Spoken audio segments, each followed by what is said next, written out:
दोस्तों नमस्कार, स्वागत है आप सभी का online net first YouTube channel पे। जैसा कि दोस्तों आप जानते हैं किसी भर्ती संबंधित कोई भी जानकारी होती है आप सभी का ऑनलाइन नेट फर्स्ट चैनल के माध्यम से दी जाती है। इस वीडियो में हम बात करने वाले हैं कई बड़ी और लेटेस्ट अपडेट के बारे में जो कि संबंधित है खंड शिक्षा अधिकारी, नई प्राइमरी शिक्षक भर्ती, इसके अलावा प्राइमरी के अंदर बीएड बनाम बीटीसी को लेकर टीजीटी पीजीटी के बारे में। तो चलिए दोस्तों वीडियो शुरू करते हैं। वीडियो को लाइक कर दें, साथ ही शेयर कर दें और चैनल को सब्सक्राइब कर लें जिससे कि जानकारी आप सभी को ऑनलाइन नेट फर्स्ट चैनल के माध्यम से रियल ऑथेंटिक सबसे पहले मिलती रहे। शुरुआत करते हैं सबसे पहली अपडेट के बारे में जो कि संबंधित है खंड शिक्षा अधिकारी बीईओ भर्ती विज्ञापन के बारे में। जानकारी देखने के लिए मिली है कि खंड शिक्षा अधिकारी भर्ती को लेकर जो अध्याचन है वो उत्तर प्रदेश लोक सेवा आयोग जा चुके हैं। मैंने अब आप सभी को कई बार जानकारी दी थी कि अगर आप खंड शिक्षा अधिकारी भर्ती की प्रिपरेशन करें तो आप लोग अपनी तैयारियां करते रहें, आपको जल्दी खंड शिक्षा अधिकारी भर्ती देखने के लिए मिलेगी। साथ ही यूपीपीएससी के माध्यम से इसको लेकर ओटीआर भी शुरू कर दिए गए थे। आज उसी को लेकर समाचार पत्रों में आप सभी के सामने जानकारी निकल कर आ चुकी है। अगर बात की जाए भर्ती होंगे 60 से ज़्यादा खंड शिक्षा अधिकारी। यहाँ पे अगर बात की जाए पदों की संख्या के बारे में तो आपको कम दिखाई दे रहे हैं, लेकिन मैं आपको आगे जानकारी देता हूँ। 4 साल बाद बेसिक शिक्षा विभाग के अंदर खंड शिक्षा अधिकारियों के 60 से अधिक पदों पर जो भर्तियाँ वो देखने के लिए मिलेंगी। शिक्षा निदेशालय की ओर से रिक्तियों को लेकर अध्याचन उत्तर प्रदेश लोक सेवा आयोग को भेजा जा चुका है। दिसंबर तक खाली हुए पदों को समायोजित करते हुए जल्दी संशोधित अध्याचन भी भेजने की तैयारियां हैं। जैसा कि यहाँ पे लिखा हुआ है कि जो 60 पदों का अध्याचन आपको भेजा गया है, ये पहले का अध्याचन जो मिला था वो है, अभी वर्तमान का अध्याचन नहीं है। आप इसमें ही पढ़ सकते हैं। शिक्षा निदेशालय की ओर से रिक्तियों का अध्याचन उत्तर प्रदेश लोक सेवा आयोग को भेजा जा चुका है, लेकिन दिसंबर तक खाली हुए पदों का समायोजित होते करने के बाद में जो संशोधित अध्याचन होगा उसको भी भेजने की तैयारी है। तो जो 60 पद लिखे हुए इसको ऐसा मत समझना कि 60 हैं। हाल ही में क्या हुआ था कि खंड शिक्षा अधिकारी के अंदर स्थानांतरित किए गए थे, है ना, तो उससे पदों की संख्या ऊपर नीचे हो गई है। अब जहाँ पे पहले पद खाली था भर गया होगा, लेकिन जहाँ पहले भरा हुआ था वहाँ खाली हो गया है। तो अभी इसके अंदर संशोधित अध्याचन भेजा जाएगा। पदों की संख्या लगभग 150 के आसपास बताई जा रही है अभी तक जो मुझे जानकारी मिली है, और उम्मीद है कि 150 के आसपास पद होने चाहिए। इससे ज़्यादा पद होते भी नहीं है, आप जानते हैं, ठीक है।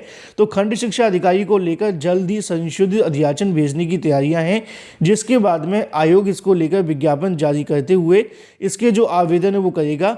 इसके पहले 2019 के अंदर 304 पदों के सापेक्ष भर्ती शुरू हुई थी। इसमें 5 लाख से ज़्यादा अभ्यर्थियों ने आवेदन किया था। अंतिम परिणाम 30 जनवरी 2021 को जारी हुआ था।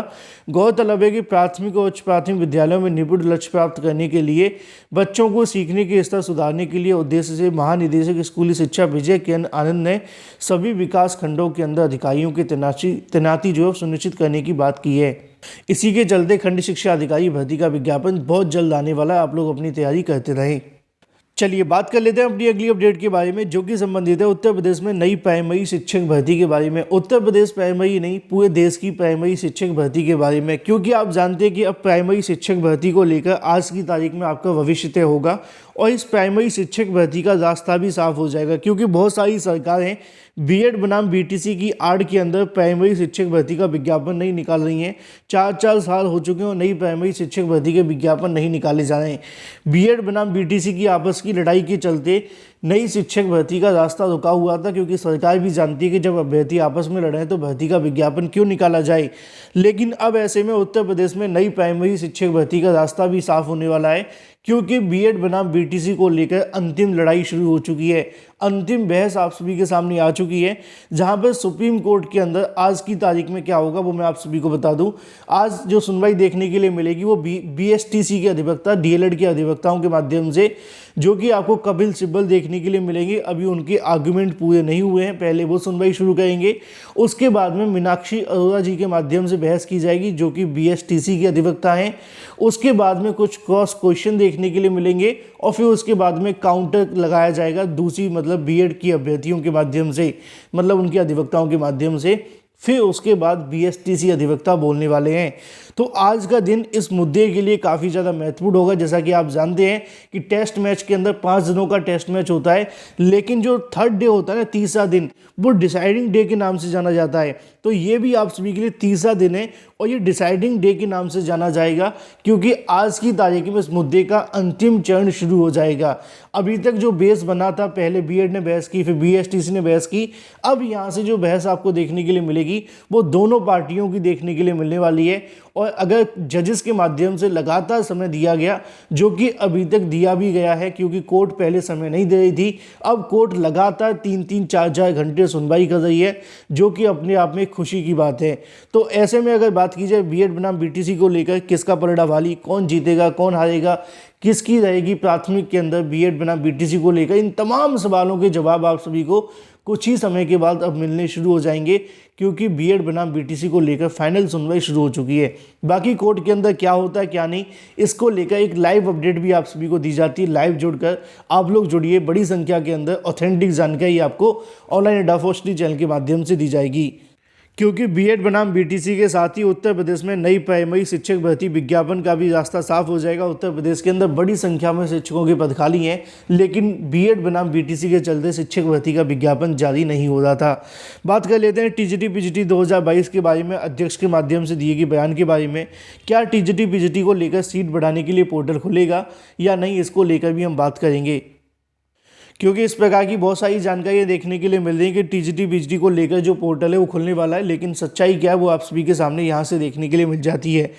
चयन बोर्ड की दीवार पर लगाया गया पोस्टर में लिखा हुआ है कि चेयरमैन जो वो गुमशुदा हैं। पोस्टर के अंदर अगर बात की है टीजीटी पीजीटी 2022 में पद बढ़ाने की मांग को लेकर, पोर्टल खोले जाने की मांग को लेकर क्रमिक अनशन पर बैठे प्रतियोगी छात्र मोर्चा ने उत्तर प्रदेश माध्यमिक शिक्षा सेवा चयन बोर्ड के चेयरमैन बीएस कुमार नहीं मिलने पर नाराजगी जताई है। उनकी गुमशुदा होने का पोस्टर चयन बोर्ड की दीवार पर चस्पा कर दिया है। साथ ही कहा गया है कि जब तक पोर्टल नहीं खोला जाएगा तब तक क्रमिक अनशन जारी रहेगा। प्रतियोगी छात्र मोर्चा के बैनर तले प्रदेश अध्यक्ष विकी खान ने इसको लेकर छात्र छात्राओं ने बुधवार को 8वें दिन भी चयन बोर्ड के बाहर क्रमिक अनशन जारी रखा। उन्होंने मांग दोहराई कि टीजीटी पीजीटी 2022 में सीटों की संख्या में वृद्धि कर पुनः पोर्टल खोला जाए, ताकि विषयों की सीटों को लेकर वृद्धि हो सके। लेकिन वहीं दूसरा जो अनशन जारी था, आप जानते हैं 2 धरना प्रदर्शन देखने के लिए मिले थे। एक तो अभी जारी रहेगा, लेकिन जो दूसरा धरना प्रदर्शन था वो खत्म हो चुका है। नीचे आप सभी के सामने देखने के लिए मिल जाएगा कि अनशन के 7वें दिन अगर बात की जाए, चयन बोर्ड के सचिव नवल किशोर ने मुलाकात कर उन्हें आश्वासन दिया है और उसके बाद उन्होंने अपना जो अनशन है वो स्थगित कर दिया है। तो ऐसे में फिलहाल आप सभी देख पाए कि एक जो अनशन था वो खत्म हो चुका है, क्योंकि सचिव के माध्यम से आश्वासन दिया गया है कि पोर्टल को लेकर वो काम करेंगे और उसके बाद पोर्टल खोले जाने को लेकर विचार करेंगे। लेकिन जब तक उनके माध्यम से आधिकारिक तौर पर जारी नहीं कर दिया जाता, उससे पहले कुछ भी कह पाना संभव नहीं है। परीक्षा को लेकर तो उन्होंने पहले ही हाथ खड़े कर दिए हैं कि परीक्षा बिना सदस्यों के करा पाना अभी संभव नहीं है। बात कर लेते हैं अपनी अगली अपडेट के बारे में, जो कि संबंधित है यूपीपीएससी के माध्यम से निकाली गई 962 पदों पर भर्ती के बारे में। 962 पद भर्ती के अंदर निकाले गए थे। पदों की संख्या सिर्फ 962 थी और चयनित होने वालों की संख्या उससे भी कम है। ये दुर्भाग्य देखने के लिए मिलता है। जब अच्छी खासी पदों की वैकेंसी आती तो अभ्यर्थी कहते हैं कि पद ज़्यादा होने चाहिए, लेकिन कुछ भर्तियां ऐसी होती हैं जहाँ पर पद कम होते हैं और चयनित भी कम होते हैं। 962 में से अगर बात की जाए तो 540 जो पद हैं वो खाली चले गए, सिर्फ 422 पद भरे गए हैं।